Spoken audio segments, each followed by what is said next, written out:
Good morning and welcome to Politics Social. I'm Graham Hughes. You're watching Morning Brew, and it is Wednesday, the 28th. We're nearly there, the 28th of January 2026. OMG, the longest month of all time in history ever. Big shout out to our friends in the chat there. We've got L Butterfly Effect, we've got Sid Diz, we've got Veg Pie Gallifreyan Wren, we've got Lost Missionary, we've got Chris C in there as well, we've got SG, we've got Not Magenta, we've got Sarah Davis in the chat as well. Hello everybody, how you all doing this fine morning? Sorry, I had a couple of technical problems. Did you like to know what the technical problem was today? So I'm in my friend Heather's flat here in somewhere in London, and see the light on the wall there, right? It was flickering when I was looking at the monitor feedback, and it was flickering. So then I had to find out how to put the deflicker thing on my webcam. So that's what was taking a little bit of time there. It's difficult. Everywhere you go somewhere new each day. You gotta set up. You gotta set everything up, and it's all gotta be right. And then there's gotta be this curveball that happens at 5 minutes to 9 when you're like, okay, I'm all set up, ready to go. Hang on, is that flickering? And because I'm a little bit, mise en scene, a little bit of an auteur, an amateur auteur, it means that I get very upset about these things. Anyway, today we're going to be talking about two things in particular, but you are obviously welcome to join in the chat and talk about whatever you want within reason. Just don't be disrespectful, don't be a dick, don't be a bigot, don't be a racist or a transphobe or a gobshite. And if you do, we will mute you and boot you. But if not, you subscribe to the channel, wait for a minute, and you'll be able to join in with the chat. But the first thing we're going to be talking about is the fact that Keir Starmer is going to China. Which needs to be pointed out. This is the first time for about 8 years or something that a British Prime Minister has gone to China since the days of Theresa May. Someone beeping outside. It's London, innit? Noisy London people. Do you know what? I've been in London. I've been here for just a couple of days now, and I've already been murdered 17 times. It's been awful. I mean, I don't know how anyone lives here, but I got better. This is the first visit in 8 years. Don't turn off just yet. We're going to get some more interesting stuff in a bit, but let's just talk about this because this is very telling the way that the world is going right now under Trump, because so many countries are pivoting away from America, and so we're seeing this a couple of weeks ago. That's probably only a week ago, actually. It just feels like a couple of weeks ago.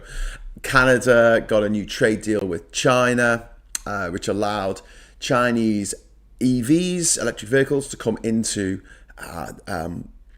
Canada with a really low tariff. It used to be 100%. Now it's 5%. It's really been brought down. You've seen the EU, a landmark trade deal with India, which was signed yesterday. Absolutely huge deal with India. Now, Britain got a post-Brexit trade deal with India last year, and people are like, well, we were part of the EU, we wouldn't have got this. Well, we would have got it a year later to be, to tell the truth, but it would have been a lot better. The trade deal that the EU has got with India is a lot better for the EU than the trade deal that Britain has got with India is for Britain. So, because obviously the EU's got more muscle. They can say, this is what we want, this is what we want to get, and you put these provisos in place, and we're gonna trade. And so with China in particular, though, there is this worry about our national security. Now, we've had time and time again, we've heard these stories. So Huawei was supposed to be helping with the 5G rollout, remember that? And then they were gotten rid of the 11th hour. So they actually started working on it because of worries about connections to the Chinese state. TikTok in America had to farm off a subsidiary which is wholly owned by an American or in America or something, because they were worried about Chinese surveillance through TikTok. The Americans are not worried about American surveillance, are they? Just Chinese. Funny that. And then you've got more recently the go ahead for the Chinese embassy, which is taking over the old Royal Mint building here in London. And the worries that they found some internet cables are on the street outside, not like sitting on the street, I mean buried on the street. So somehow the Chinese will put a little thing on it and it will be able to read what you're saying. Encrypted messages will be able to be pulled out of the little tiny cables, little rainbow cables to carry our internet around, somehow or whatever. So those cables are being moved. Okay, but the fact is that China is poised to overtake the EU as the second biggest economy in the world, because China's been growing at a rate of 7% a year since 2007 on average. Meanwhile, the US has been growing at a rate of about 2%. The EU and the UK have been growing at a rate of about 0.2, 0.3%. Now, there's some issues here that need to be talked about, need to be discussed.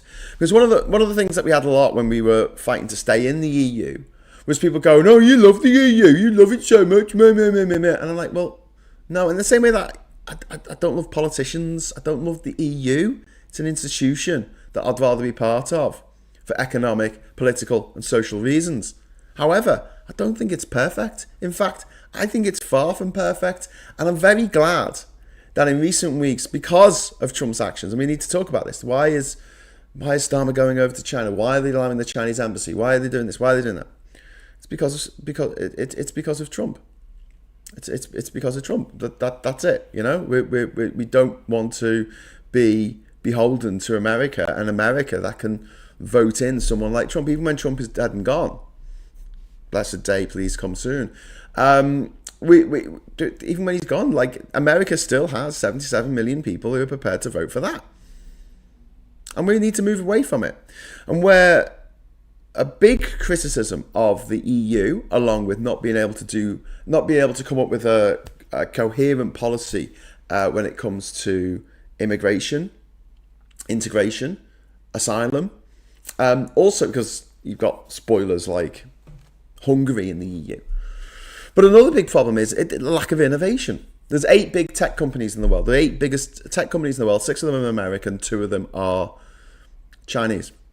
None of them are European. Of the 8 biggest tech companies in the world, none of them are European. That's a disgrace. That's an absolute bloody disgrace. And it's because the EU famously is great for regulation, not so great for innovation.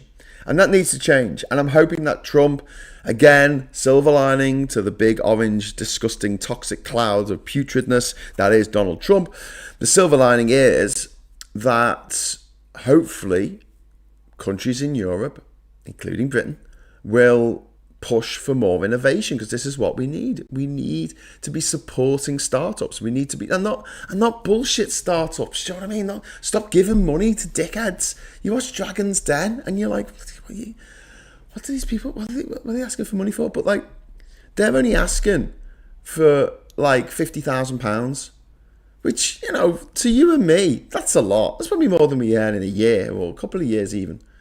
But for the British state giving out these loans, and one of the problems that we have, especially in this country, and I'm going to bring it up again, I need to get a little pop-up, don't I, to say, oh God, he's going about private schools again. But hear me out on this. If you have a relative, Uncle Rich Moneybags, right, goes up to your Uncle Richard Moneybags and you say, can I have 50 grand? And Uncle Rich Moneybags will say, yeah, you can have it. Yeah, here you go. Pay me back when you can. You'll never get that deal from a bank. In fact, the small business loan that you could get a few years ago, I don't know if things have changed, but it was up to 15 grand, which could be extended to 20 grand. And it was paid back at a rate of 6.2% APR. That's higher than a lot of credit cards when you have more than one credit card and you move them from credit card to credit card on the 0% offers, the 0% balance transfer offers, which a lot of us do. So it would have been cheaper to get, if you needed 15 grand, it would work out cheaper getting like 3 credit cards, taking like $5,000 out on each, getting 4 credit cards. Don't take any out on the 4th, and just swap them. Just swap them whenever the 0% for 1 year or 18 months or 32 months offer comes up. Just swap them. Just swap the fund from one to the other. And for swapping like, I don't know, £5,000, you're looking at maybe 172 quid. That's it. But if you were going to get this small business loan backed by the government, first of all, it was capped at like 20 grand. Great. Secondly, it was paying back at 6.2%, which, Jesus Christ, that's quite a high percentage rate, really. And when you look at like a mortgage for a house, where just a few years ago you could get a mortgage for, I know that's gone up since the tragic mini budget.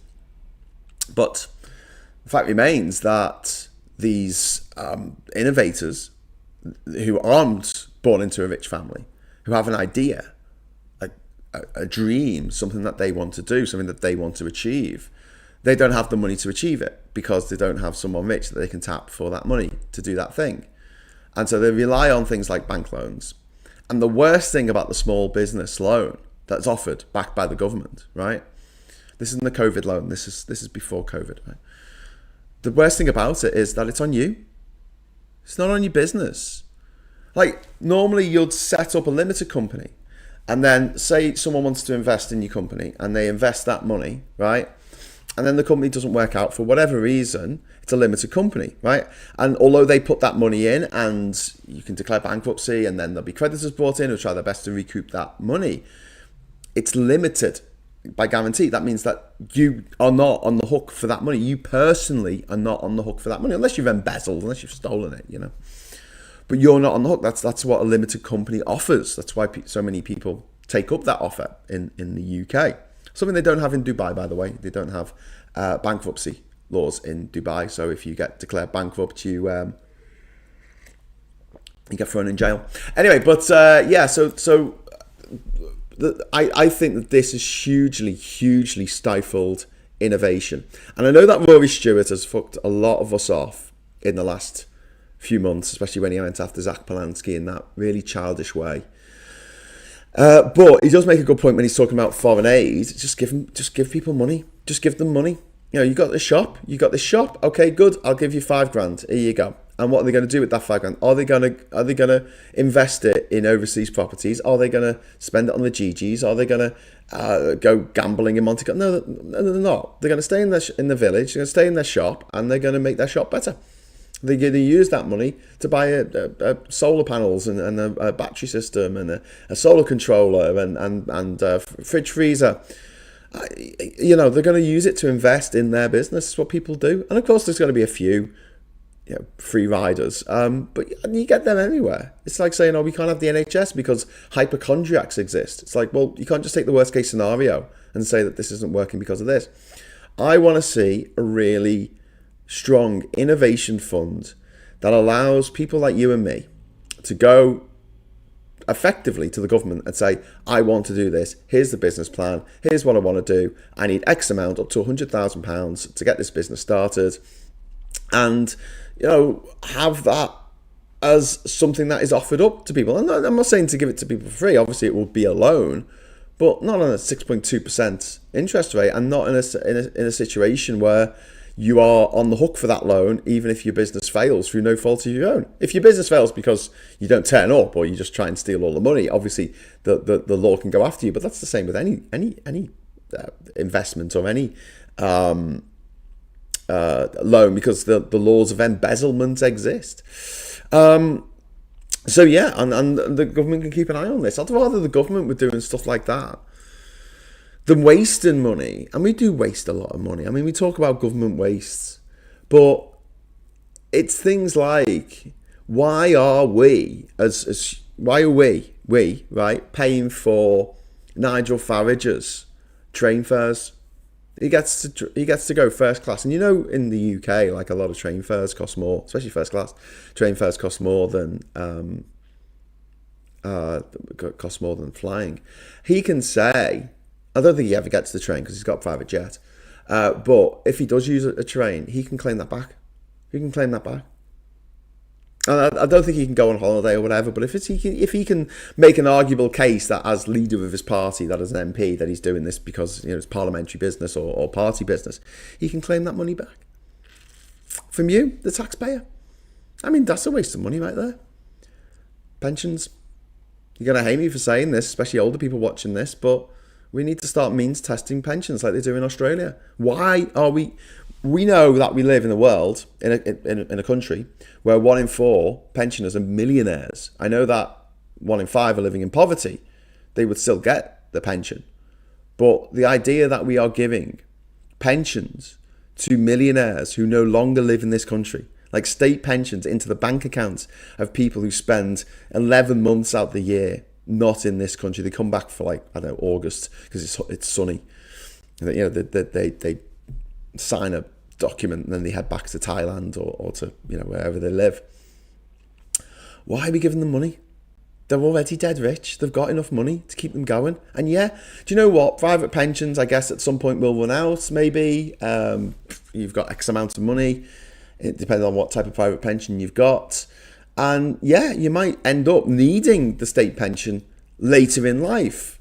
But if you're if you're retired at the age of 68 and you're a millionaire, why are we giving a 68-year-old millionaire free money off the government, like a dole? Why are we doing that? A dole that has a triple lock, and we can't touch it because in our so-called democracy, it's political poison to go after pensioners in any way, shape, or form because they're such a large and voting block. They actually go out and vote, unlike a lot of young people who've got better things to do at their time. I feel like we could do a lot better. The EU could do a lot better. The UK could do a lot better when it comes to innovation. And Trump is going to push that. He's not going to push that. Trump is going to make that a reality. Trump is going to make it so we have no choice than to do what we should have done years ago. And I welcome Starmer going over to China because the economic engagement that will come from it. We do have some big problems with China, not just because obviously Chinese government don't treat their own people too well. They execute people willy-nilly.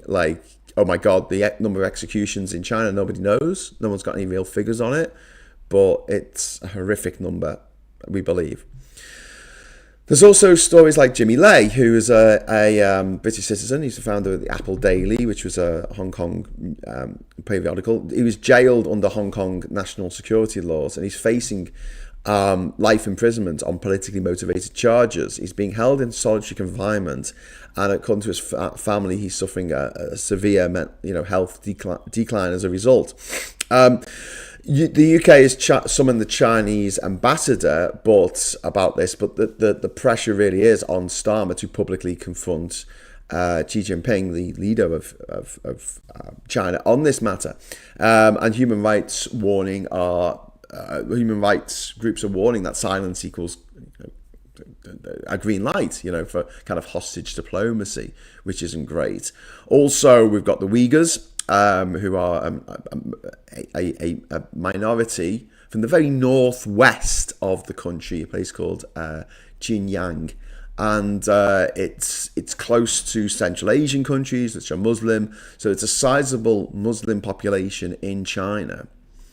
And Labour has previously backed recognising the persecution of the Uyghur people as genocide. And Starmer may be forced to raise issues of labour and repression.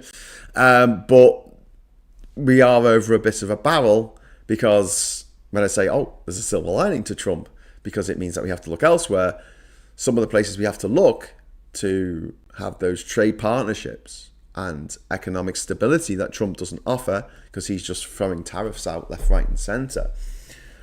People who will actually keep to a deal, we do have these major human rights concerns. And as I mentioned before, we do have, there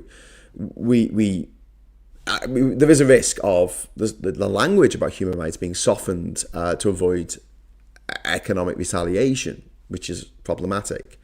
If we had a bit more of a stick, if we were going as part of a contingent from the EU countries, we could have a bit more leverage on this. And this is why leaving the EU, not just bad for people in Britain, but it's also bad for the Uyghurs in China. And you're like, well, how do you put that together, Graham? Well, think about it this way. If Starmer goes on his own, representing this country of 70 million people, the sixth biggest economy in the world, still quite a big, sizable economy. But it's not the second, is it? Which the EU was, with us in it. And he goes over and he says, well, what do you guys trade? Okay, what does China buy off us? It buys cars. It buys luxury cars. It buys pharmaceuticals. It buys crude oil. We don't have enough things to say, we're not going to sell you this stuff. We're not going to buy stuff off you because we're completely dependent on Chinese-made stuff. We're not going to be able to say no to China in the way that we can say no or have some more leverage with the EU. Now, if we had that, we could say, hey, stop persecuting Uyghur people or we're not getting this deal. If we say that for a deal with the UK, the Chinese will go, oh, piss off then, we don't care. Whereas if the EU says it, there is a chance that the Chinese authorities will go, okay, we need to look into the economics of this. Is it worth persecuting these people and not having that trade deal with the EU? 500 million people, 500 million people. Second richest entity on the planet after America. So you see that's where leverage comes in. And we don't have as much leverage as we used to when we were united with other middle-sized countries like in the EU. And then we've got the fact that, as I mentioned earlier, the worry about spying and security. Huawei and the embassy and TikTok and all this. Now, Starmer often downplays concerns about Chinese hacking or espionage, which worries me a bit because it reminds me of the Tories downplaying Russian military aggression. Claims about robust security measures. He said there's been no evidence of any breaches. Critics say this sounds more like reassurance than reassurance backed by proof, which is a worry. But the expectations of this meeting, because Britain is in a weakened position, we've left the EU, we've been abandoned by the US. We really are stuck in the middle at the moment without any really close friends. We've been left friendless in the whole sort of economic sphere. I know we're part of the Commonwealth, which is important, but don't forget, as I keep stressing, there's 56 countries in the Commonwealth. You can put the GDP of the poorest 50 of them together. Poorest 50 countries, right? You put the GDP of all them together, it's the GDP of France. It's the equivalent of the GDP of France on its own. So yeah, there's quite low expectations, but the mere acknowledgement that Britain is worth talking to, I guess that's a success in post-Brexit Britain. Embarrassingly, but failure to secure progress on getting Jimmy Lai out of prison, or it might be Jimmy Lai. I'm sorry if I'm pronouncing it wrong. It might be. It might weaken our credibility if we can't get him out, or find out what's happening there and try and help out. Don't forget, Hong Kong used to be a British colony. Sorry if I'm teaching you how to suck eggs here, but it was a British colony for many years until 1997, and it was handed over. Chris Patten handed it over, and as part of the deal, a lot of Chinese people who live in Hong Kong have British passports, and they are treated differently. So, for instance, they can apply for asylum in the UK from wherever they are in the world. So can Ukrainians.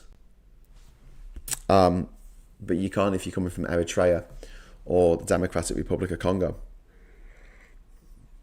So, there is the worry about preventing future economic coercion. We can really do without that. We've got enough of it coming from the States. we really don't want or need it or desire it coming from China as well. So before we go on to my next topic, which is going to be this absolute bloody lemon that the dickheads in Refuck have decided to put up as a candidate in Manchester.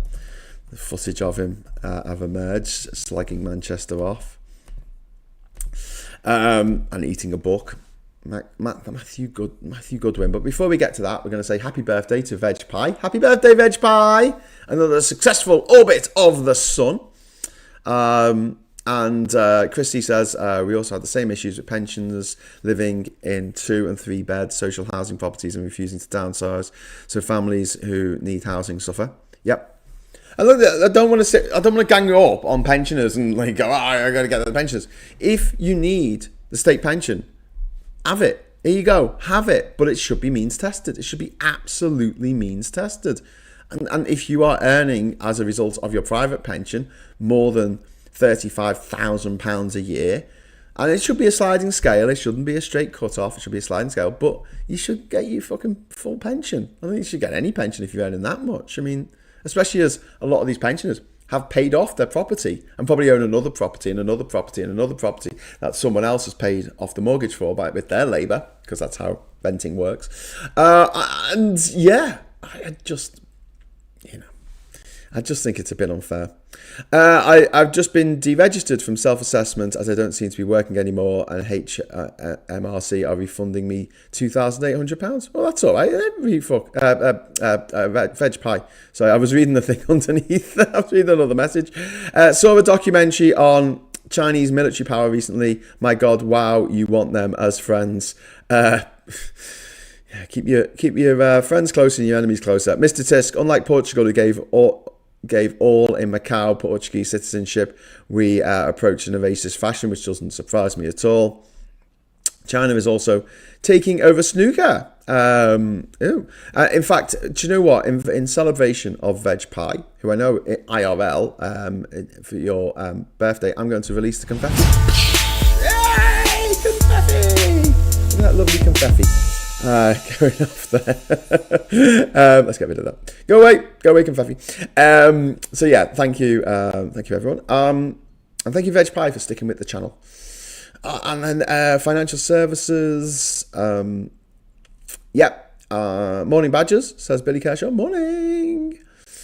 Martin says, exactly, Chris, if you need to go into care, sell a house and pay for it. A house is like any other investment. It can be cashed in when you need the funds tied up in it. Let's remind ourselves that the current working generations are poorer than their parents, something that hasn't happened for decades. It's something that's never happened in history. It's something that has never, ever happened in the history of Britain. That is mind-blowing, isn't it? Absolutely mind-blowing. One of the things that struck, I was bringing a family of refugees over from Ukraine to the UK. They were staying with a family in Stockport, and we stopped off at services along the M6. And the mum of the family, she says to me, "Graham, why do all the old people have brand new cars?" And I'm like, yeah, we look after our old people here. And she's like, in Ukraine, like, old people haven't got much money because they're old and they're not working. And I'm like, yeah. Yeah. I'm not saying that I want all old people to be poor, but there's a happy medium, surely. I don't think someone who can afford a new car every 6 months, a new Land Rover Discovery every 6 months, I don't think that they should be getting a state pension. I don't even realise, I don't know for a second why that would even be mildly contentious when it just seems pretty self-evident to me. Anyway, the confetti cannon is primed and ready to go if anyone wants to drop in your super chats in. And they might in a moment, because we're going to be turning our guns on Refuck. The dog whistle racists. So we've got a reform candidate, Matthew Goodwin, who is a right-wing gobshite. I think he's a PhD, isn't he? Political science PhD from Bath. I think he got his PhD from Bath. He says that UK-born ethnic minorities are not necessarily British. He's refused to deny or clarify these remarks when he's been challenged. And he's standing in Gorton and Denton in Manchester, where a whopping 44% of residents are from minority ethnic backgrounds. Wow. He said it takes more than a piece of paper to be British, which is classic far-right framing of I'm just being reasonable when you're being completely unreasonable. Refuck refuses to discipline or distance himself. In fact, they've put him forward Matthew Goodwin as a candidate in this by-election that has been caused by the stepping down of Andrew Gwynn, who people said he was in a text message group with some other Labour people, some Labour councillors, and he thought he would crack a few jokes about fornicating with people's bins, and as a result of that, he was kicked out of as a Labour MP, and it was unfortunate. He's a nice guy. One of my pubcasts, when I first started doing this channel, I was like trying to continue the Three Blokes in the Pub format a little bit, but it ended up being a bit too expensive. Oh, Viper Scott, thank you very much. Talking of expensive, Viper Scott, for Dizzers Confetti just to start things. Oh, thank you very much, Alistair. That's very kind of you at the super chat. And also Resloy in there, member for 13 months. Rich people in this country take the piss. Yeah, they do. Don't take state handouts if you are rich. Like, I know so many people who are between jobs and don't sign up for the dole because they are too proud to do it, and they're like, no, that money needs to go to people who need it more than me. And yet you've got an entire generation of people, and not all boomers, not all boomers animation with me, but not all boomers, but enough boomers. I honestly don't know what the answers or solutions are when it comes to rebalancing the social contract, says Chris C. It is difficult. It is difficult. But if people are going to talk, especially older people who are well off and right wing, are going to talk about people getting money for nothing, it's like, yeah, you're getting a pension. And it's not like people talk about pension funds, right? And the reality is, you're getting the money that people are working for right now. It's not like you accumulated all this wealth in the 1970s. You put money in a piggy bank and now you're retired. You smash open that piggy bank and take out the money. It doesn't work like that. The money that pays for our pensions comes from the tax intake each year of people who are working. So people who are retired are taking money off people who are working. And that's fine if they need it and they've worked all their lives. I don't have a problem with that to a certain extent. And the extent it's got to be, you have to draw a line in the sand and say that millionaires should not be getting state pensions. It should stop. It should not be happening. It should be means tested like it is in Australia. I don't understand how a PhD in politics can spout the shit Goodwin does. Well, I mean,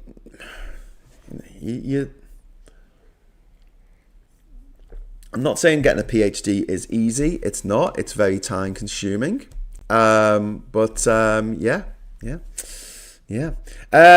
Pie, thank you very much for the £10 super chat. It's really, really kind of you. Thank you very much. Thank you for my special confetti, Graham, towards the next confetti cannon. Oh, yay. Thank you. This camera seems better, Graham, but doesn't show the badger. Oh, this camera shit doesn't show. I didn't bring Brock the Badger with me. No, I got a new camera. My mum bought me a new camera for Christmas. This is the camera that we're using here because my webcam on this particular laptop that I've got is utter shite. It looks like a Game Boy printer. And everyone, I guess everyone who supports this channel. It's nice. It's nice to get support. It's nice to get support on your channel. It really is. So, yes. What else are we talking about here? What are we talking about? Oh, hang on. Oh, no, don't open that. Oh, no. I've opened something on my computer and it's going to make my computer really noisy, probably. Maybe that's why the current elderly population is so eager to get the younger generations into work so they can keep drawing their state pension. Maybe. I think that the average retiree has put in £11,000 into their state pension over their lives. Yeah, it's fuck all. It's fuck all. But yeah, And yeah, people go, okay, well, why are people getting a private pension then? You know, you're penalising people who have saved up all these years, and you're like, well, you got a private pension, and that's great, or you got a pension through your work, and live off that. It's fine. Do you know what I mean? Why do you need money off the government? But because it's been framed for so long as you pay your stamp, you pay in your national insurance, so you feel like there's a kitty. You're paying into your kitty all your life, and you make 20 years of contributions or 30 years of contributions or whatever it is, and therefore you get you get your money at the end of it. I think it's a really bad way of framing it. I think that's how it needs to be sold when the whole idea of pensions began, over 100 years ago. But nowadays, I think it's a bad way of looking at it. I really do. And when we talk about the cost of benefits, the vast majority of those benefits that you see when they say benefits are costing X billion of pounds a year in the UK, the state pension is a benefit. And people seem to forget this or ignore it conveniently. Anyway, back to Matthew Godwin. He's a gobshite. Matthew Gobshite. Let's call him Matthew Gobshite. Matt Gobshite of the UFUK party. Sorry, not UFUK. ReFuck. Lee Anderson has praised him. Lee Anderson, the Neanderthal, has praised Fuckwit Goodwin as fearless. And the Greens and Lib Dems and Labour have all condemned his remarks as racist. And these are, classic dog whistles, focusing on crime. HMOs are a new thing in the right-wing circles. So HMO stands for House of Multiple Occupancy, which is something I used to live in back in the day. It's like having housemates. When I was in university, I lived in a house of multiple occupancy. When I was working as a video producer in Liverpool in the noughties, I lived in Oval Park in a house of multiple occupancy. Me and my then girlfriend had the middle floor. The top floor was another couple. And the downstairs was someone else lived downstairs, all owned by the same landlord, who was extracting our hard-earned cash from us to pay off the mortgage on this property, because that's how the way it works. But it was a house of multiple occupancy. Now, HMOs have now been seen as something exclusively for people who have more melanin than the white people. Right, so it's being used now as a dog whistle to say, we don't want these HMOs because if people come from other countries and they live in this house, they'll cause trouble, they'll cause crime. When the reality is, on the whole, immigrants cause less crime, but it's not like the only people who can live in these properties are immigrants. It doesn't work that way. Also, talking about single young men. Rhetoric, they usually use a fighting age, don't they? They don't usually just say young anymore. They say fighting age men. That's the little dog whistle rhetoric there. And then, the odd surreptitious reference to grooming gangs. And, language mirrors the far-right online ecosystems rather than local policy solutions. And it takes me back to when I was in university and I was running for General Secretary of the university, and I had a manifesto that I wrote out with 100 things that we could do to make students' lives safer and better in Manchester. For instance, there was a safety bus that existed that us staff, I worked on. I wasn't part of a political party at the time.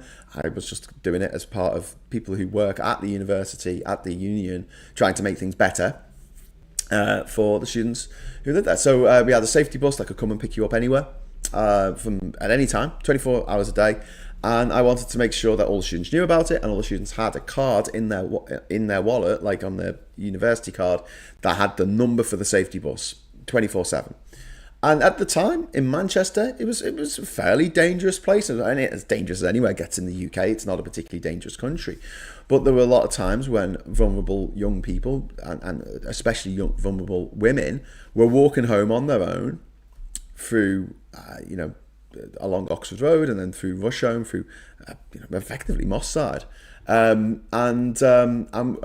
People there were stories of I had friends who were mugged, and just before I got to Manchester, there was a student who was murdered in Whitworth Park, which was next door to the halls where I was staying in first year. I mean, a lot of this stuff just was like, looking back now, you're like, bloody hell. So safety for students, and then better value for money for students, working on, discounts at the bar. I wanted to have like a loyalty card set up, so if you bought more things at the shop in the university, you got more points off. And pastoral care, better pastoral care, and all this kind of stuff. Right? So it was all focused on, okay, if I'm going to be general secretary of this student union, I'm going to make it as good as I possibly can for the students who are there. Clamp down on discrimination and all this kind of stuff, right? So I stand up in front of the lecture hall. You ran in before the lecturer came out and you went, hello, sorry, can I give you attention, please? I'm standing for general secretary. You have to be really fast. And you say, I want to do this, this, and this. I had like 10 things like on me, and I'm going to improve things. I think I had a little acetate and I'd run over and slap it onto the overhead projector. These are the 10 things I want to do, the 10 priorities for making things better for you, the students of this university. Thank you very much for your time. Bye. And I go. And then the next guy will come along and he'll stand there and he'll go, vote for me to stop NATO aggression in the South Balkans. Vote for me and I will stop the oppression of the Palestinian people of the West Bank by the Israeli Defense Force. Vote for me and I will clamp down on the guerrilla tactics of the insurgency in Guatemala. And I'm standing there at the side going,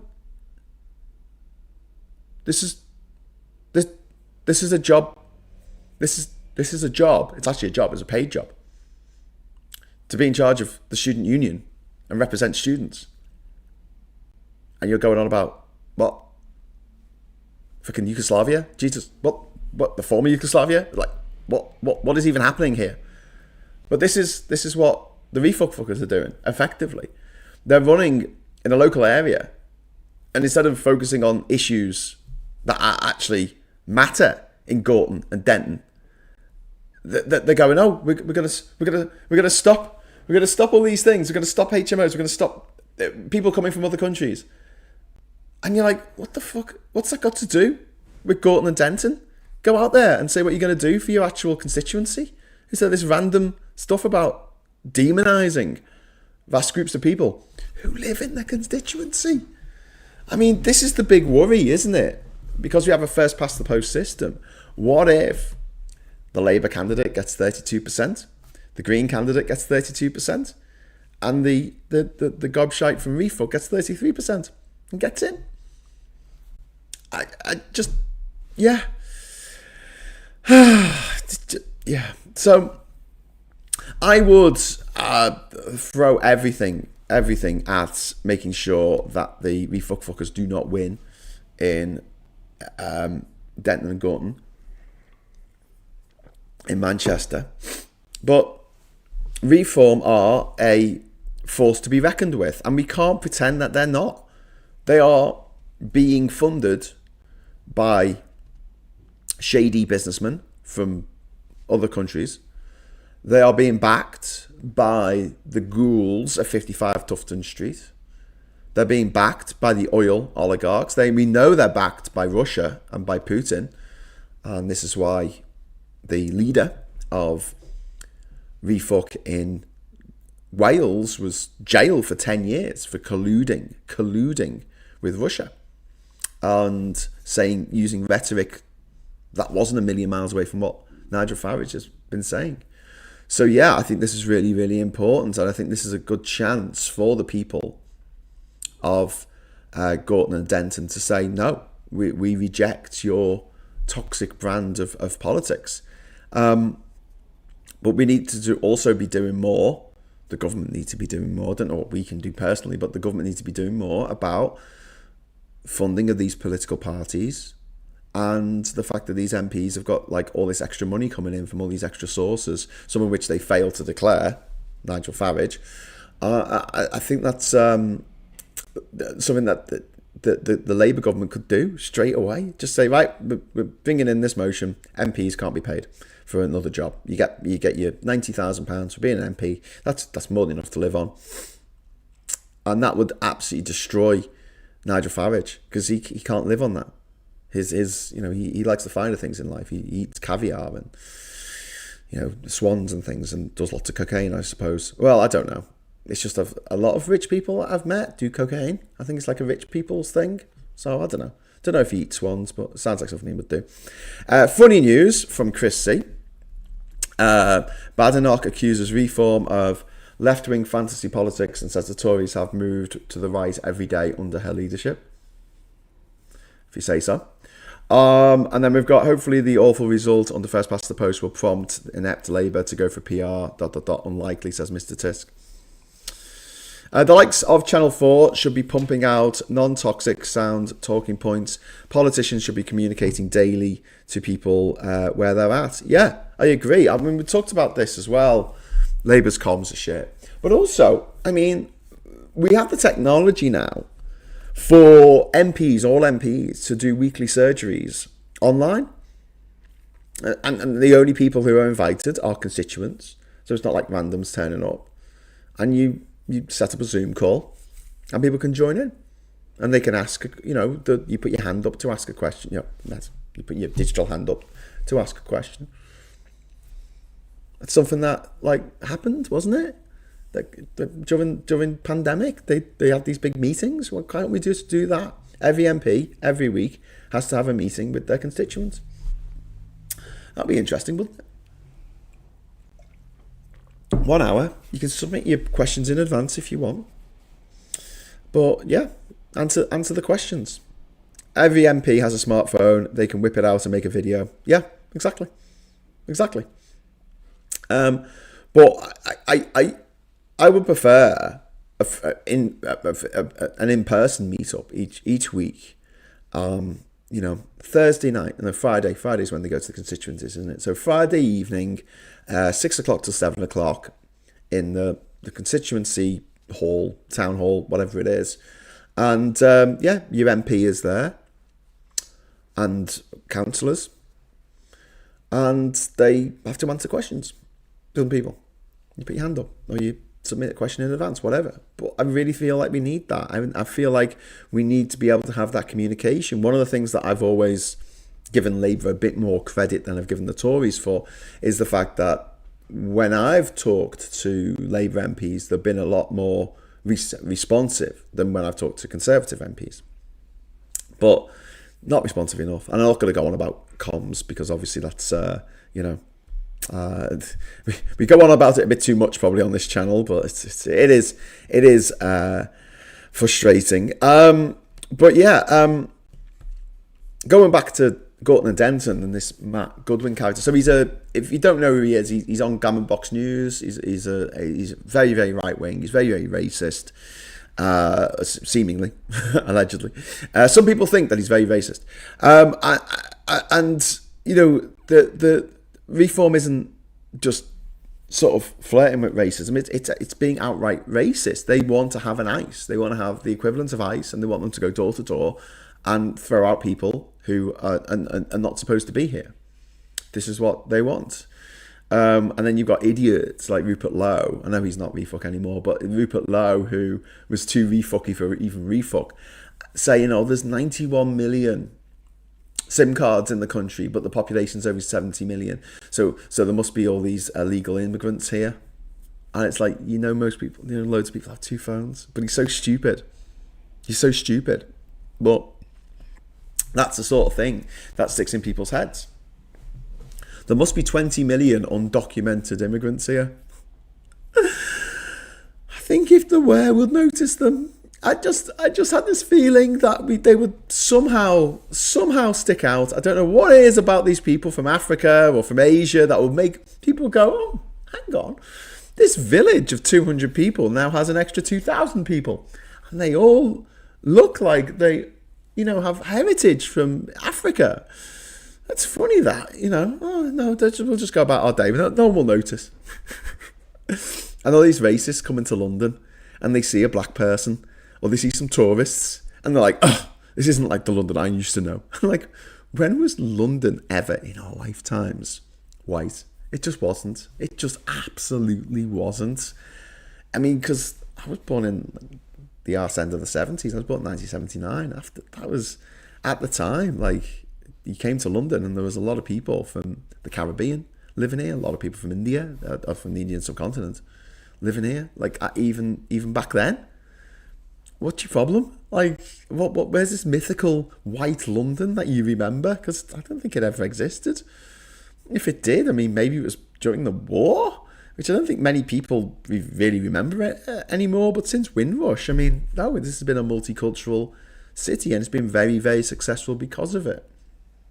In the same way that I often say that if immigration didn't work, if immigration wasn't good for society, wasn't good for the economy, then North Korea would be the richest country in the world and America would be the poorest. One of the reasons why the economy of Japan stalled in the 1990s, not the only reason, but one of the big reasons was Japan is very, very intolerant towards, I mean, on the whole, intolerant towards immigration. It doesn't want people from other countries going to live in Japan. They make it very difficult for people from other countries. And because they didn't embrace immigration, they were hit with this huge problem, which was that their economy had nowhere to go. There's other factors as well. I know that's not the only one, but it is a factor. And then we've got looking at the UK. If you look at the economic powerhouse that is London, that's the place that makes all the money in our country. And the rest of us have to, make do with the scraps that fall from London's freaking table. And I know that successive governments have tried to iron this out a little bit, setting up BBC in Salford and putting Home Office staff up in Newcastle, or putting things in Wales and Scotland. But at the end of the day, London, it's no coincidence that it has got the most dynamic population. It has got people coming from all over the world that want to make it in life. And it's the richest part of the country by a fucking mile. That's no surprise. And some of the most deprived areas, some of the poorest areas, some of the least economically active areas are also white. Again, not a coincidence. But here we are. And Refuck are trying to turn back the clock to a mythical land that never existed. It's toxic nostalgia that they're using now. And it's producing a lot of toxicity in the everyday parlance of the people of this nation. Once again, we find ourselves in a situation where we have dissent against a particular group manufactured by the tabloids, manufactured by the foreign dwelling billionaire tyrants like Lord Rothermere, like Rupert Murdoch. Maxwell. He was the other one, wasn't he? Rupert Murdoch. These gobshites who don't even fucking live here, dictating on to people, okay, here's who to hate today. And they spin the big wheel of hate. It's the EU. We hate the EU today. Okay, what do we hate today? Ticks around. Trans people. We hate trans people today. Who do we hate today? Muslims. We hate Muslims today. Who do we hate today? Oh, it's people on benefits. I hate them. Spin it around again. What do we hate today? We hate the European Human Rights Convention. Yeah, let's give it a that. And it is just like, tell us what to hate. Tell us what to hate. And Refuck are running on that. And that's why we need to stand shoulder to shoulder and say to people in our lives, and everyone can make a difference, because we all know someone who's going down these rabbit holes into these groups that think that the people coming from other countries and living in a house together, it's going to be the end. It's going to be the end of civilization. When actually, the economic argument's not there. And here's another thing about London as well. It's not madly safe, do you know what I mean? But it's safer than any city in America. Just think about that for a moment. London is safer than all of the cities in America, every single one. There is not a single city in America that has a lower crime rate than London per person, per capita. Funny that. Yeah, but people who don't live in London, people who never come here, they just see images of it on the internet and they go, "Oh, it's a war zone. It's a war zone. You're all gonna die. They're gonna snatch your phone." And it's like, I've walked around the city playing Pokemon Go. But then again, I am a very, very lucky badger, and I know I shouldn't, be going, but look at me. I've been to every country in the world, but like I did go to every country in the world, and I didn't get mugged, didn't get beaten up, didn't get into a bar fight, didn't get murdered, didn't get attacked, didn't even get ill, which is kind of crazy. I look back on that as a weird time in my life now. It's like, how did I do that? How the hell did I manage to achieve that? The amount of planning. And I made it look really easy. I made it look like just ad hoc. Oh, I'll just go here next. I'll go here. Oh, I'll go off to that place. But the level of strategy that I had to employ and decisions I had to make, split-second decisions, and the amount of trying to get people on side to let me onto their boat, let me onto their cargo ship, or cruise ship even. Jesus Christ. Anyway, given I did all that, I kind of expected to be a little bit richer as I get older, but it wasn't to be. Airbane Legends, thank you very much for the £5 super chat. We manufactured the national myth of village greens, Morris dancing, lots of niche stuff to try and pull people together for the world wars. Yeah, that's a good point. That's a good point, Airbane. So you think it lingers in the collective memories of the wartime generation? That makes sense. That makes sense. Things to set us out from the dastardly Germans. Martin Harrow, wait, what? You've travelled, Graham, you never said. No, I mention it now and again. I always get in trouble for mentioning it. I have people in my life who I haven't told, and they've found out of their own bat, and they're going, Graham, you've got a Wikipedia page. And I'm like, yep. Yep. There you go. I love the safety dance by Men Without Hats. You can dance if you want to. Leave your friends behind. The video showed village life as it lived in my head. If you want to watch a really funny video, Veg Pie, go and watch the literal video for Safety Dance. There's two really, really good literal videos. One of them is for Safety Dance, and the other one is Total Eclipse of the Heart by Bonnie Tyler. And they are freaking hilarious. They re-sing the songs, but they have the original videos, but they're commenting on what is happening in the video, in the lyrics of the songs. Really, really clever. Well worth checking out on YouTube. Very, very funny. Gillian Hope says, in my family is American, Spanish, Turkish, Cypriot, Lithuania, Sierra Leonean. It's great. Wow, that's really cool. And Joe Ells is great. Viper Scott, Alistair has just put in £2 to the Super Chat Fund, which means I can now officially release the confetti.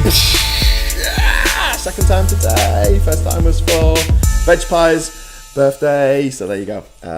Enjoy your confetti. Thank you very much. And Tiz says, yay, confetti. Little win. So there you go. Right, so I'm going to start another goal. I'm not going to rabbit on too much because, like I mentioned, I am at a friend's house and we do need to crack on with the day. And also we've got PMQs at 12 o'clock. I'll still be here at 12 o'clock. So Harry Flashman, I've got one sentence on Wikipedia. I made a record in the 1980s. Oh, that's very cool. That's very cool, Harry. You should write a book. No, I shouldn't. Black dot. I should write the second book. I've already written a book. I've written the first one. I haven't written the second one. Yes. It's all good. I can cope with 5 at a time now. What? Says this. Oh, what? Should we go to the papers? Okay, so let's start on the Times. They're fake jobs for sale to cheat system on migrant visas. So obviously this is probably a half story from the Times here, which is owned by Murdoch, demonising people from other countries who have probably done something bad. And then in the Mirror, they've got a picture of Brooklyn Beckham, I think. I don't know. What are the Beckhams?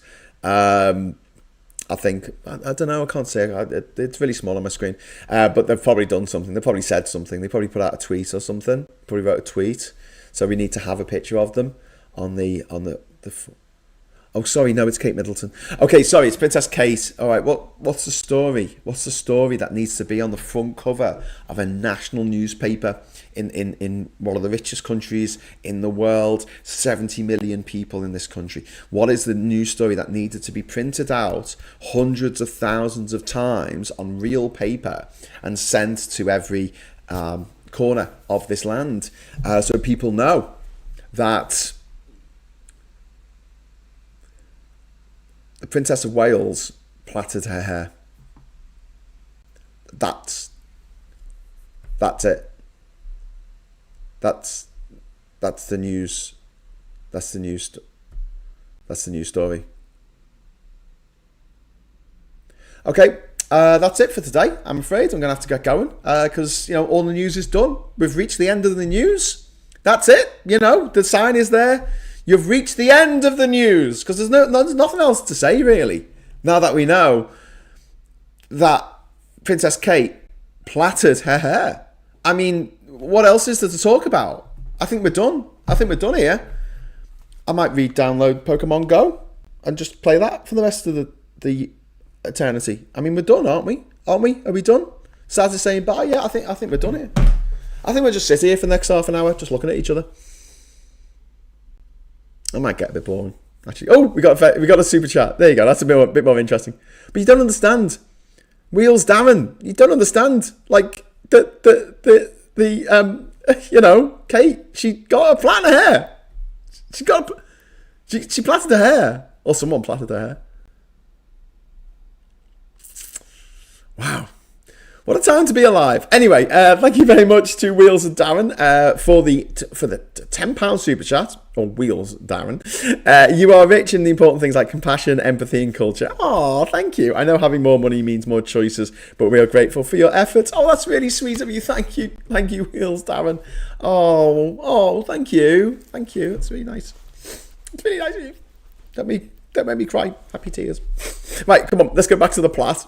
Really, really important fucking news. I can't believe that. That literally takes up a quarter of the front cover of the Mirror. A quarter is about the fact that she's got plaited hair. She's plaited her hair.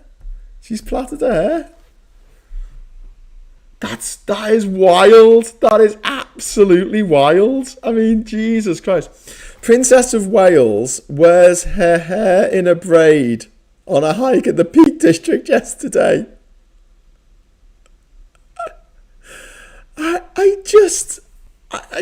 Okay, all right. Let's go to the actual news here. Labour pub rescue fallout, cutting business rates and World Cup opening boost, but landlords say it's not enough to save them. It's a half measure. And the Mirror there, your pub needs you. Well, the Wetherspoons told us to leave the EU, so I don't have any money now. Yeah, this is the thing, right? You want me to go to the Wetherspoons, do you? Oh, super chat. No, you didn't get a super chat. Go away. You want me to go to the Wetherspoons, do you? Well, unfortunately, my job, which used to be presenting travel snippets around the world, I can't do that anymore around Europe. Because wherever I'm working, I need a work permit. And for a one-off job, it's not. I'm not making a film. It's going to be in Slovenia. That's not even a country. Slovenia for a couple of days. That's not a full-time job. And so but I still need to get a permit. I still get a permit to do that. So the pub, Wetherspoons in particular, Tim Martin, privately educated of course, took away my livelihood, and now I don't have enough money to go to the pub anymore. So the pub killed the pub. Pub will eat itself. Pub will eat itself. There you go. That's the name of my new podcast. Please join me on Pub will eat itself. So let's go back to the papers here, and there's another picture of Princess Kate, because we need to see Princess Kate at all times. We need to keep her in view, in case she attacks. And you can't actually see her hair in that one. So it's just a picture of her. Starmer-led witch hunt against Iraq veterans. Witch hunt? What the... PM's human rights case opened door to hundreds of soldiers being persecuted. All right, if you say so. And then we've got down here, you can't teach an old dog new name, a new dog old names. Pet owners appear to be abandoning traditional dog names. I like it when people give their pets human names, like John or Jeff or Keith or Gary or something. I like that. Tory councillor, Tory council leader blocked protest vote. Ooh. The leader of Britain's biggest councils have been accused of blocking protest votes by councillors after it cancelled elections. Okay. No, it cancelled elections because they cost a lot of money.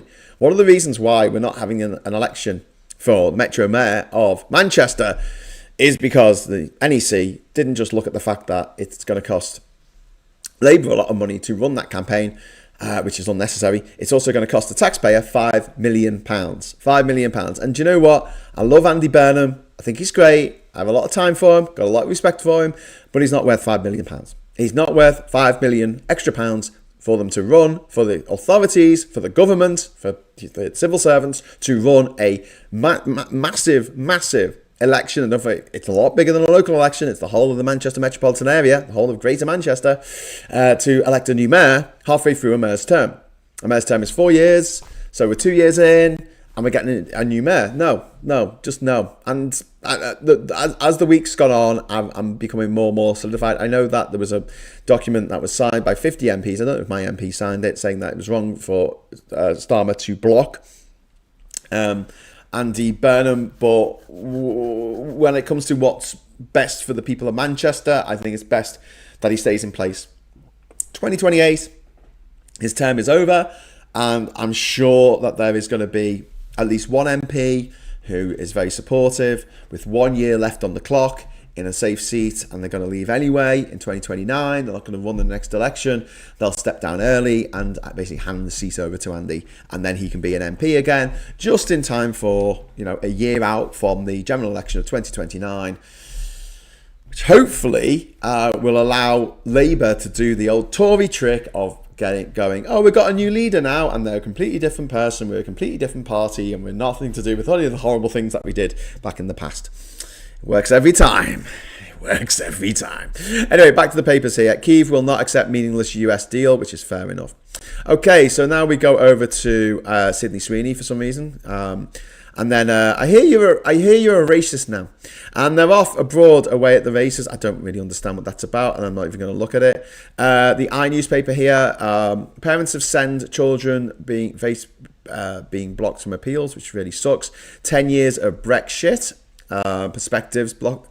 Rejoining the EU is the only way to stop Trump. Versus leaving Europe was the best thing Britain ever did. No, it really fucking wasn't. Pubs U-turn to save Britain's locals from extinction, but no help for restaurants facing April tax hikes. So, obviously the hospitality sector has been absolutely decimated by Brexit. So it's funny that they've got a story there with some columnist arguing that leaving Europe was the best thing that ever happened, but not for the hospitality industry. There we go. And then we've got another picture of Kate from number 42 up the road. There's Katie there, old Catherino, Cat, and she's what is she doing? She's got her hair in a plait. She's got a plait. Oh, and they've done a pun as well. Katie's plait trick. She's got her hair. Hats off. I'm not actually going to take my hat off, but it comes to something, doesn't it?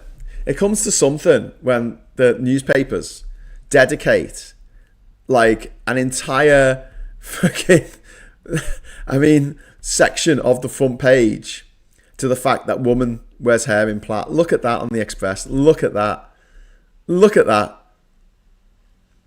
She's taken over a quarter of the page is taken up by a picture of a woman like this. And the story is that she's got her hair in a plait.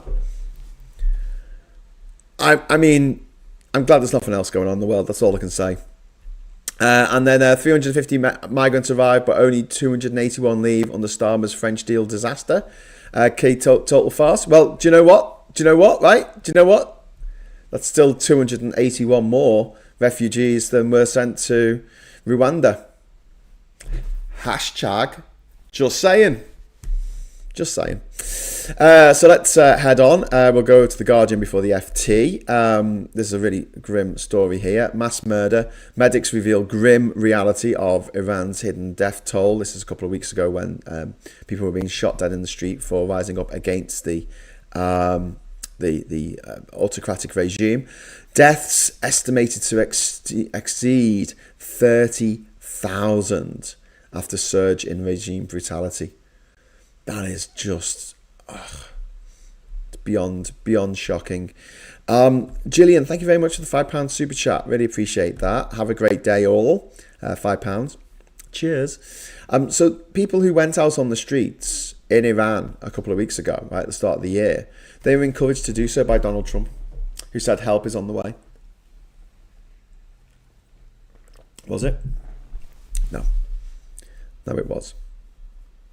Yeah. Black Dot says, check out Zach Plansky's podcast, all about Blue Labour, Keir and McSweeney, terrifying. Basically, they are hard right. Keir is not who he pretends to be. Don't take my word for it. Watch it. I do think that there is too much emphasis on the right of Labour. This Blue Labour idea, I think, is an absolute disgrace. One of the leading proponents of this Blue Labour bullshit is actually the MP for Walton in Liverpool, North Liverpool. That's where I used to live, actually, in Oval Park, in Walton, in that constituency. And it's one of the most deprived areas of Liverpool, and therefore one of the most deprived areas of the country. And you've got someone who's like, I don't know, some free market economist lunatic who's now the MP. That's maddening. That is absolutely maddening. But yeah, McSweeney is a huge problem. He needs to go. And also, I mean, I'll keep saying this. I'll just keep saying this. But I do think Starmer needs to stay on while they do more shit and fuck up, because they're going to fuck up. And then once they get into the hang of things and stop fucking up all the time, stop stepping on rakes like Sideshow Bob. Rake. Once they stop doing that, then they get rid of Starmer and they start again. Starmer again, with a better leader, preferably Andy Burnham. Because he's actually popular. That's the thing with Andy Burnham. He's actually popular. Anyway, so yeah, really, really grim story there in the front cover of the Guardian, and it just goes to show this is what happens to people who trust Trump is going to come and save them. He won't. He doesn't care. He doesn't care about anything or anyone except himself and his own enrichment. It's the only reason he's in politics, is to enrich himself. So PM realistic on threat ahead of trip to China, which is our top news today. Keir Starmer insisted that the government will remain clear-eyed on the national security threat posed by China as he travelled to Beijing last night in an effort to improve relations. And then we've got government row, another one, Jesus Christ, on plan to cut PE spending. A major row between government departments has broken out after the Department of Health and Social Care proposed cutting all its funding for school PE. That can't be good, can it? Okay, let's go over to the right side of the page here, to the Financial Times. We've got on guard here, tensions grip Minneapolis. We've got at the top of the page there, could a NATO without America defend Europe? Yes, I think it could. But that'd be good. That'd be worth reading, actually. I think I might actually log into that. Middle powers face big test in the new world order. And then we've got the briefing here, Beijing interference to be put under closer watch. We've got Anthropic doubles target. This is the high-profile AI startup. Is set to raise $20 billion from venture capitalists. Jesus Christ, they must be mad. Mayor resets night vision. Faster path to FTSE 100. First brands see lifeline. Iran braced for conflict. Private debt goes around, and US shoppers grow weary. So there you go. And then we've got over here, we've got property investors bristle at £250 cap on ground rents paid by leaseholders. Ground rents paid to freeholders on existing properties in England and Wales are to be capped. A victory for leaseholders that the Prime Minister Keir Starmer hopes will increase affordability in the housing market. Yes, Fuck you, property investors. Get a proper job. Not a property job, a proper job. Manchester growth story fuels Burnham's ambition. Andy Burnham's bid to make his way back to Westminster played out. Against a backdrop of Manchester growth story, Metro Mayor since 2017, he uses the term Manchesterism to describe its success, a big professional services sector and a housing boom fueling expansion. But the story has its origins in the strategy from the 2000s that included a focus on transport and keeping graduates in the city. Says ex-City Council boss Sir Richard Lees. So he's like, don't take all the credit. And then we've got two more papers here. We've got The Independent, first of all. It's live, new lifeline for 72,000 children missing every year. Keir Starmer praises vital new safe call service launched by charity Missing People thanks to generous support from you. That reaches young people who vanish every day. So that's a fantastic news story on the front of The Independent there. And then on the front cover of the Metro, 6 years of chemo when I only needed 6 months. This is a health horror story here of this lady who, Samantha, 45, who retired as retired cancer consultant probed on over treatment. A mother of 3 is suing the NHS after enduring a grueling chemotherapy for more than 6 years instead of 6 months like she should have had. That seems like a really horrific thing to have to go through. Going through chemo, going through radiotherapy, any kind of therapy against cancer is really, really horrific.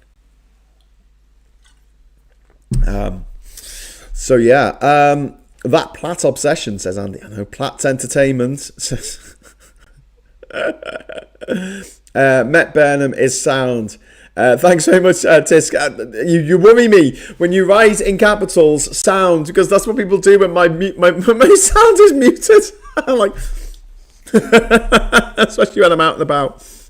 Who is deputising for Badenoch today? Usually some sad case. Well, it'll be Lammy for standing in for Starmer, who's in China. So I don't know. Robert Jenrick. Oh no, he can't. Badenoch. Oh no, she's not going to be there. Sorry. Suella Braverman. Priti Patel. I bet it's Priti Patel. It's not going to be Braverman because she's joined another party.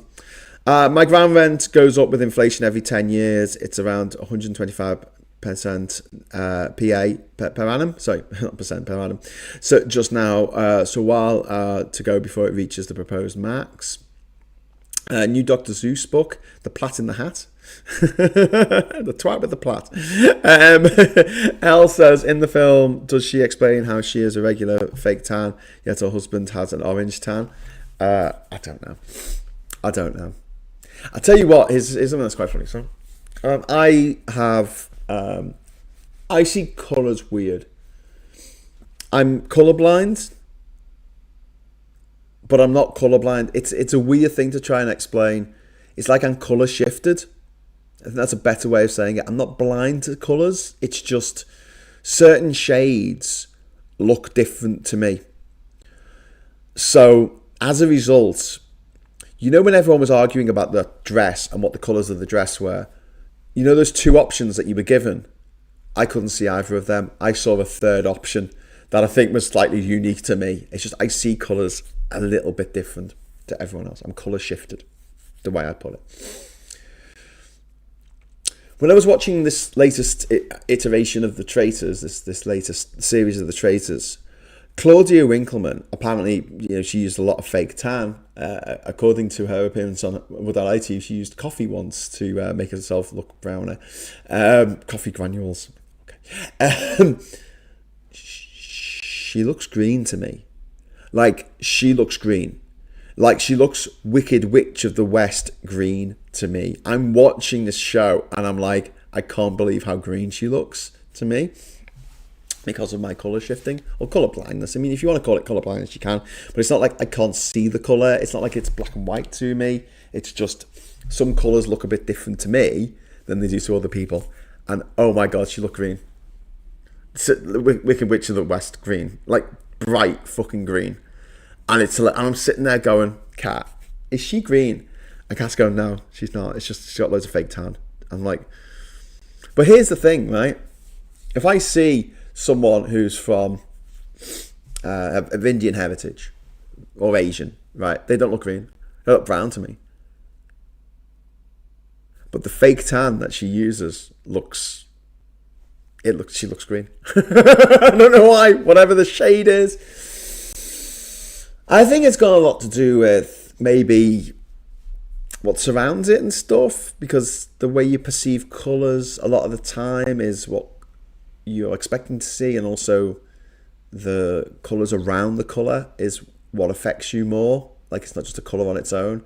It's why when they made cigarette packets olive green, because it was the least appealing colour, no, they needed to get a mixture of two really, really off-putting colours, two colours that just don't go well together. Like, it blows my mind that public transport all needs to be yellow and blue, and I'm like, come on, those colours don't particularly go well together. They're just too different, But if you want to make a real horrific colour combination, you want to think about pea greens, but also mix it with lines, unsettling lines of, say, orange or brown, which will make it look even worse. And also what they need to do on cigarette packets is they need to have all of everything, all the writing on the cigarette packets needs to be in Comic Sans, because it's a terrible font. So I said that's over there, yeah, but that'll encourage kids to smoke because kids like Comic Sans, and I'm like, She'll put a picture of Nigel Farage's face, like extreme close-up. Like that photographer did in the White House, where he got the extreme close-ups of people's faces, and they just looked horrible. Like Caroline Levitt, was it? And you could see in her lips where she'd had all the Botox injections. It's kind of crazy. Miss Paula Thomas, I want to explain to someone that purple, for example, is a completely false colour. Jez says, I'm monochromatic colourblind. I only see in light, essentially grayscale. My brother's a classic red, green, brown. Graham sounds like that way. That's normal colourblind. Yeah. Only females are tetrachromats. I suspect my mum was. That's the idea that you have 4 light receiving cones in your eyes rather than 3. Cones, rods, whatever the fuck they are. Don't at me. But yeah, you can perceive extra colours. Like, I think if you're normal, you can perceive differences between 1 million colours, but if you've got the tetra thing, it's like it goes up to like 16 million colours or something crazy. Just like an Amiga 500 plus. My neighbour looked green to me one time. I saw her. Also, she had her eyebrows shaped straight but rising as they go outwards. I didn't say anything. I think I got away with saying live long and prosper. I have some cord trousers that can look green or brown depending on the light, natural versus electric. Yeah, I guess so. The fake tan guide colour is green, says Bunty Joy. Yeah. Is Graham wearing his green taser glasses again? I don't know. Look, it was unmistakable. It wasn't like, it was just in a particular scene with a particular lighting. It was like when she was in the room with them around the round table. It was like when she was outside. It was like, oh my God, she looks so green. Yeah. Which is why I need someone else to do my colour grading for me on my movies. Cones do colour. Okay, thank you very much, Andy, who knows more about eyes than I do. I can't remember if it's cones or rods, but I don't have them, says Jez. Cones are the colour receptors, and the rods are normally used for night vision. Night vision. Funny story. So there's a little primate that lives in Southeast Asia. Is it called a tapir? Am I just making this up? I don't know. I'm going to have to look it up now. No, that's not it. Oh, God, what's it called? It's a little primate, small primate, Southeast Asia. Tarsiers. Now, tarsiers are so goddamn cute. They are ridiculously cute. They are just mind-bogglingly cute little mofos. Let me try and download this image. I'll show you the image as. Oh God, no! It's doing that weird thing where it tries to save your image. as a thing. Oh, now I'm on the national. I'm on the national. Okay. I was going to try and get you a picture, but it's being annoying. Hey, tarsiers. I've got these massive eyes. Okay, huge eyes, and they're really cute. They're really stupidly cute. Oh, there we go. Yes, I can save that. I don't think this is going to be a particularly. Oh, I was going to say I don't think this is going to be a particularly well done picture. What is it? Why is it you click on a picture and it shows you a different picture? Stop showing me a different picture from the picture that I wanted. Okay, right. Tarsier is one weird primate. Super cute. They look like they shouldn't really exist, but they do. Okay, right. Save image as. Oh my God, what is even happening? I don't even know if this is going to show up on the screen. If it does, hurrah. If it doesn't, I apologize profusely. There he is. Thank you. Right, I'm going to go in a minute, but first of all, I want to introduce you to a tarsier. Why is its eyes so big? I feel like you're asking me without actually moving your lips or saying anything. I can't hear you anyway. Its eyes are so big, and this is really cool, right? Because it's a primate. So at some point in our evolutionary history, we split off from other mammals, dogs and cats and things, right? Which have a layer at the back of their eyes, which is why when you take a photo of a dog or you see a cat's eyes in the night, your car headlights reflect off the cat's eyes. You get that whiteness. That's the reflection at the back of their eyes, which helps with night vision because cats hunt at night. And but for whatever reason, nature, evolution, primates ended up losing this lining on the back of our eyes that helped us see at night because we became day hunters. Is it diurnal hunters rather than nocturnal? I don't know what the word is. Anyway, so we hunted during the day and we didn't need to hang out at night, right? And at the time when there were loads of primates, the entire world was covered in forest. Like the forest covered the entire planet. So all the tropical hothouse earth. And these little fellas could the first little branch of the primate family. They lost this ability to be able to see in the dark, and they needed it again because that particular branch over in Southeast Asia started hunting in the dark again, or doing things in the nighttime. Instead of redeveloping that lining at the back of the eyes that allows them to take in more photons when it's dark, their eyes just got really big instead, so they could see better in the dark. So that's why the tarsiers got massive fucking eyes. Because evolution's fucking crazy. And sometimes you get like convergent evolution, which is why a marsupial mole looks a lot like a mammal mole from the UK. But they're very, very different. Like, from very different families. And we are closer to a British mole in our DNA than a British mole is to a marsupial mole, even though they look really, really fucking similar.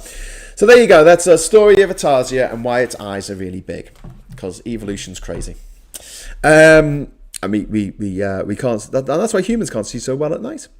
It bounces the light back through the retina for another go at detection, meaning their vision is slightly blurry, says Andy. There you go. I think bees and birds can see in ultraviolet as well. We can't see it because it gets blocked by the lens in the eye. But if you have cataract surgery, you can see that colour. That's quite cool, Andy. But also, if you show a light, if you get a black light, a UV light, and you look at different flowers under the UV light, they have different patterns. Some of them. I know you know this, Andy. I'm not telling you. Also, humans have the genetic equipment to make venom. All it takes is a mutation.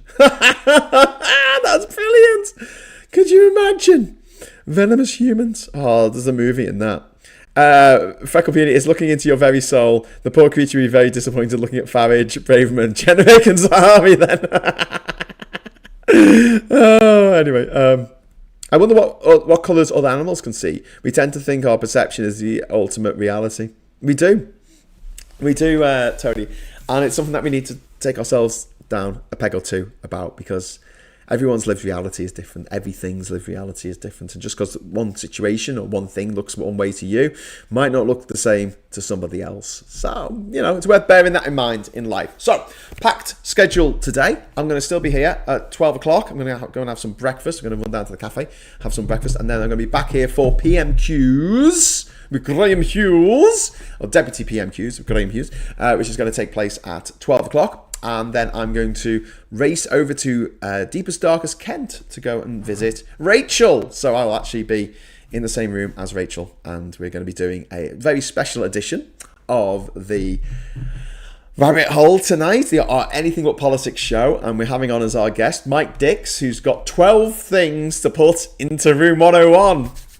And me and Rachel are going to be challenging him and saying, no, you can't put that into Room 101. We like it. Or trying to make some sort of excuse of why he shouldn't put that into Room 101. So, Andy, I think people have done simulations on animal vision. Octopuses and squid have way better sight than us because their eyes are sensibly laid out. They don't have the... what's it called? The cable. Look at me doing this. The cable, the optic nerve. They don't have the optic nerve pushing through, do they? Into the eyeball. All the cables go out the back. They don't go out the front and then come back in, which is a mad way of doing it. But evolution. Once it starts down a crazy path, it's very hard to go back. Okay, I'm going to head off now. So thanks very much for watching. Thanks for the super chats. Really, really appreciate that. I'll see you at 12 o'clock. And then tonight, I can't give a time for tonight's show because I don't know how long it's going to take me to set up, and I've got to do graphics and stuff for it.